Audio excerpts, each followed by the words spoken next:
बात करने के लिए हमारे साथ बिहार के पूर्व उप मुख्यमंत्री सुशील मोदी मौजूद हैं। बहुत बहुत धन्यवाद सुशील मोदी जी जुड़ने के लिए। पहला मेरा सवाल आपसे यही है कि जिस तरह से नीतीश कुमार ने जो कांग्रेस को संकेत दिया, संदेश भेजा, उस पर जो तंज कसा गया, क्या वो ठीक था?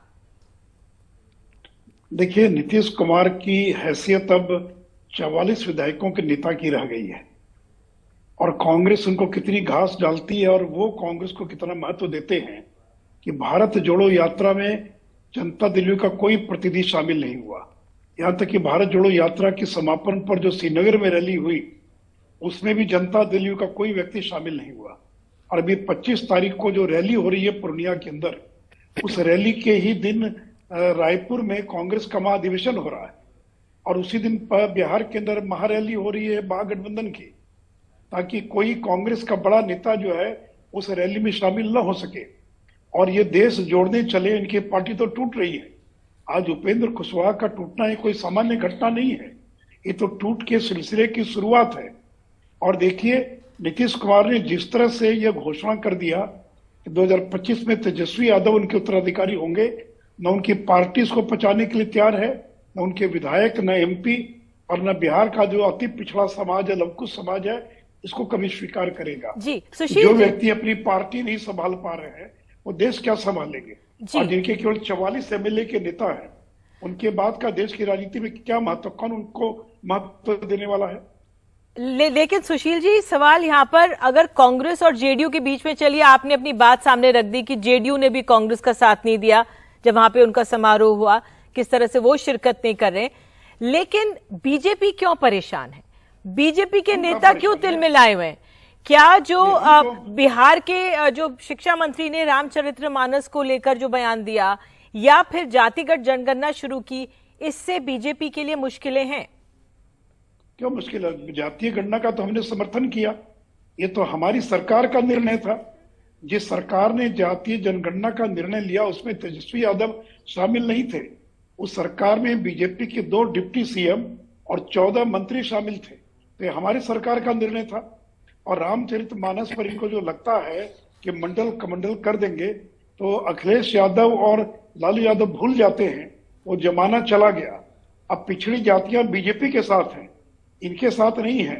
आज मंडल भी हमारे साथ है और कमंडल भी हमारे साथ है, तो ये चाह कर भी अगले चुनाव को, अगले पिछड़े के चुनाव में बांट नहीं पाएंगे, क्योंकि नरेंद्र मोदी जो प्रधानमंत्री हैं देश के, वो पिछड़े समाज से आते हैं और बिहार के लोग उनको अति पिछड़ा मानते हैं।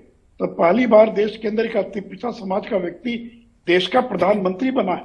ये लाख चाहे अगला पिछड़ा करना, ये कर नहीं पाएंगे, क्योंकि इनके पार्टी में जितने पिछड़े लोग हैं उसे कई गुना ज्यादा एमएलए, एमपी और कार्यकर्ता भारतीय जनता पार्टी के साथ है। इसलिए आज मंडल भी हमारे साथ है और कमंडल भी हमारे साथ है। जी बिल्कुल, मैं आपसे ये इसलिए समझना ये चाह रही थी क्योंकि जो मसला ये उठा रामचरितमानस का बिहार में, लेकिन ज्यादा इसको हवा मिल रही है उत्तर प्रदेश में, और वहां पर अपमान भी हो गया, प्रतियां जलाई गई, मामला दर्ज हो गया। लेकिन 2014 से जो पिछड़ा वर्ग है प्रधानमंत्री के पीछे बिल्कुल एकजुट रहा है। आपने बिल्कुल सही कहा, लेकिन क्या इससे परेशानी है कि ये पिछड़ा वर्ग में अब ये कुछ अलगाव होगा या मोहभंग हो सकता है, जिसकी कोशिश सपा कर रहे हैं? हम लोग की कोई परेशानी नहीं है, ये लोग माई से बाहर निकल ही नहीं सकते, इसलिए हम लोग को कोई परेशानी नहीं है।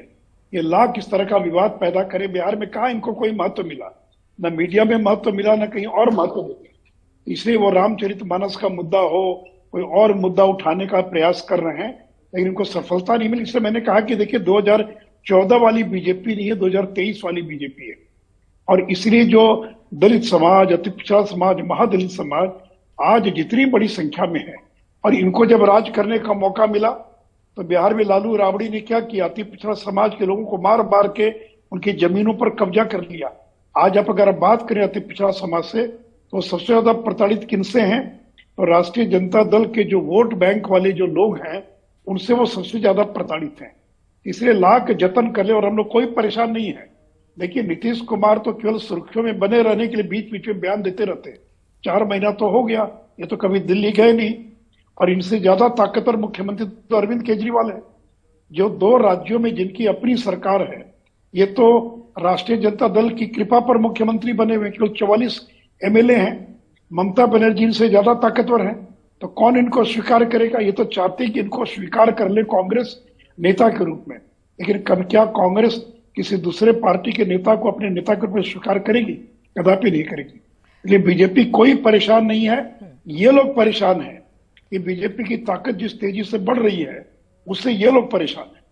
चलिए सुशील मोदी जी, आप हमारे साथ जुड़े और आपने वो बात हमें समझाई जिसको हम समझने की कोशिश करें। बहुत बहुत धन्यवाद। और हम आरजेडी के बहुत बहुत धन्यवाद जुड़ने के लिए।